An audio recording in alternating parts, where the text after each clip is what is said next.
بحرین آ کر خوشی محسوس ہو رہی ہے جیسے اپنے گھر آئے ہیں۔ بہترین استقبال پر بحرین کی حکومت اور عوام کا تہ دل سے شکریہ ادا کرتا ہوں۔ وزیر اعظم شہباز شریف کا بحرین میں کاروباری برادری کی تقریب سے خطاب۔ کہا بحرین کی جانب سے تاریخی استقبال کی یادیں ہمیشہ ہمارے دلوں میں رہیں گی۔ ہمارے تعلقات ثقافتی، مذہبی، باہمی احترام اور اعتماد کی بنیادوں پر قائم ہیں۔ بحرین کے ساتھ ہمارے تعلقات دیرینہ رشتے کے مضبوط ستون ہیں۔ ہماری اسٹریٹجک شراکت داری کئی برسوں سے قائم ہے۔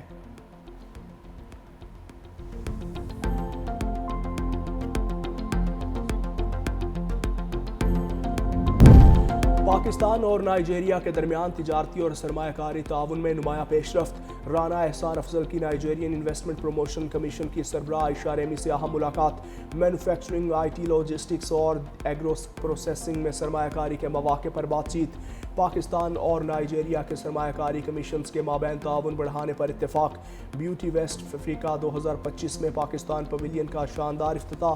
23 پاکستانی کاسمیٹکس کمپنیز کی نمائش میں بھرپور شرکت۔ رانا احسان افضل کی پاکستانی کاروباری اداروں کو مغربی افریقہ میں تجارت بڑھانے کی ترغیب۔ کراچی کے علاقے گلستان جوہر میں گھر سے خاتون کی کئی روز پرانی لاش برآمد۔ لاش ضابطے کی کارروائی کے لیے اسپتال منتقل۔ پولیس کے مطابق 40 سالہ سندس آن لائن کاروبار سے منسلک اور اکیلی رہتی تھی۔ 2-3 روز سے کسی سے رابطے میں نہیں ہوا تھا۔ پوسٹ مارٹم کے بعد موت کی وجوہات کا تعین کیا جائے گا۔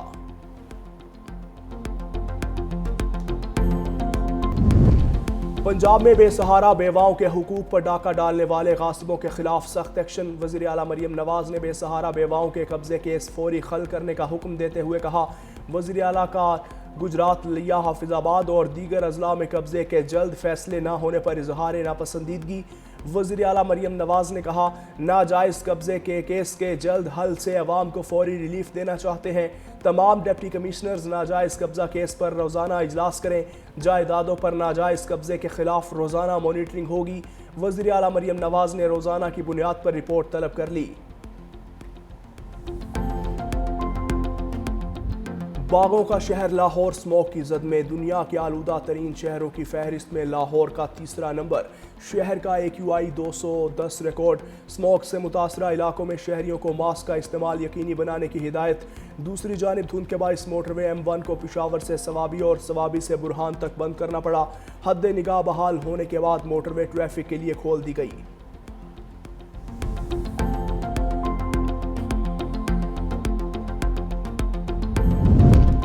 جسٹس طارق جہانگیری ڈگری تنازعہ کیس میں اہم پیش رفت۔ اسلام آباد ہائی کورٹ نے 1 دسمبر کو کیس سماعت کے لیے مقرر کر دیا۔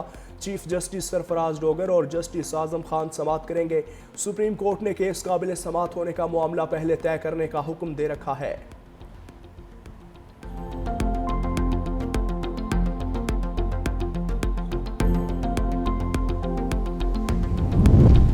رحیم یار خان میں ڈاکوؤں کی فائرنگ سے 2 کمسن بھائی جاں بحق۔ کوٹلہ جعفر لال میں ڈاکو اجمل نامی شہری سے موٹر سائیکل چھین کر فرار ہو گئے۔ شہری نے اپنی برادری اور پولیس کو کال کر دی۔ اہل علاقہ کے تعاقب پر ڈاکوؤں نے فائرنگ کر دی۔ فائرنگ کی زد میں آ کر 8 سالہ احمد اور 10 سالہ شاہ زیب جاں بحق ہو گئے۔ پولیس نے علاقے کی ناکہ بندی کر دی۔ ڈاکوؤں کا تعاقب جاری۔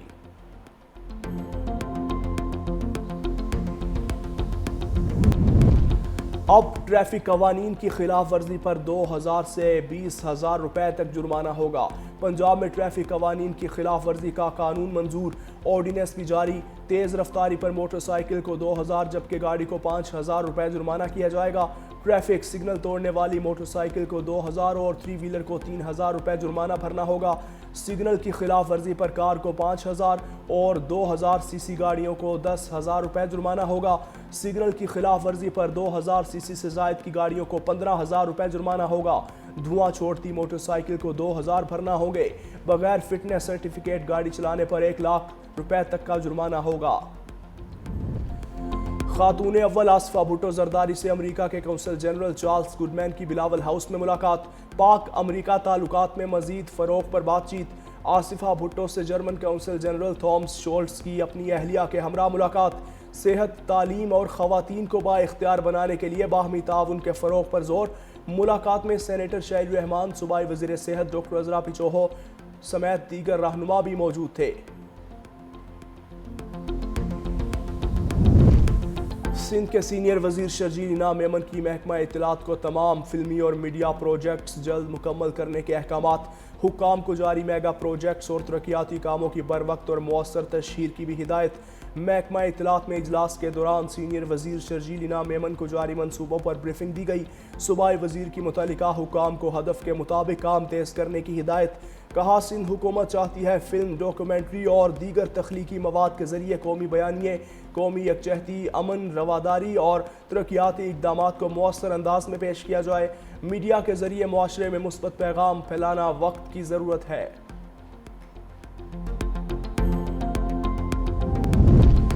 شمالی وزیرستان میں پاک فوج کے زیر انتظام مشران اور قبائلی عمائدین کا ہم جرگہ، سیکیورٹی صورتحال، انسداد دہشت گردی اور فلاحی اقدامات پر تفصیلی گفتگو۔ جی او سی میران شاہ کی قیام امن میں قبائلی عمائدین کے کردار کی تعریف۔ کہا عوام، سول انتظامیہ اور پاک فوج کے باہمی تعاون سے ہی دہشت گردی کا مکمل خاتمہ ممکن ہے۔ قبائلی رہنماؤں نے امن و امان کے قیام کے لیے ریاستی اداروں سے مکمل تعاون کی یقین دہانی کروائی۔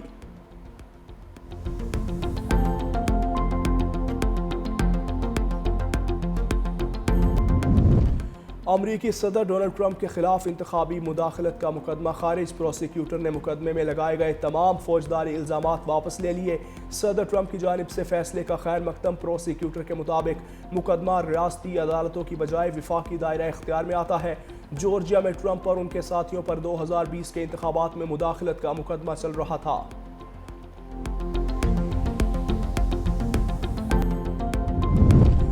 قطر ایئر ویز دنیا کی بہترین ایئر لائن قرار۔ ایئر ہیلپ نے بہترین ایئر لائنز کی فہرست جاری کر دی۔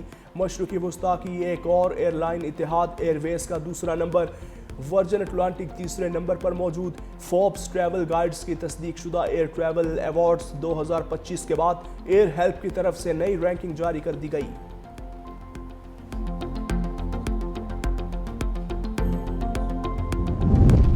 انٹرنیشنل کرکٹ جوئے میں ملوث 2 ملزم اسلام آباد سے گرفتار۔ ملزمان کی مجیب الرحمان اور زاہد علی کے نام سے شناخت۔ ملزم زاہد علی سندھ پولیس کا اہلکار، سابق پروفیشنل کرکٹر اور ضلعی سطح کا امپائر ہے۔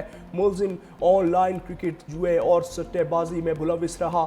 زاہد علی زمبابوے، کینیا، گھانا سمیت کئی افریقی ممالک کی خواتین کرکٹر سے رابطے میں تھا۔ زاہد علی خود کو پروفیشنل امپائر کے طور پر متعارف کرواتا اور WhatsApp group world cricket لا کے ذریعے لوگوں کو جوڑتا رہا۔ ملزم مجیب الرحمان کے Bharat, you a E, Sri Lanka, Nepal cricket سرگرمیوں سے جڑے افراد کے ساتھ رابطوں کا انکشاف۔ ملزم کا شری لنکن پریمیئر لیگ کے دوران ایک فرنچائز مالک سے بھی رابطہ تھا۔ ملزمان کے فون سے شواہد اکٹھے کر لیے گئے، مزید تحقیقات جاری۔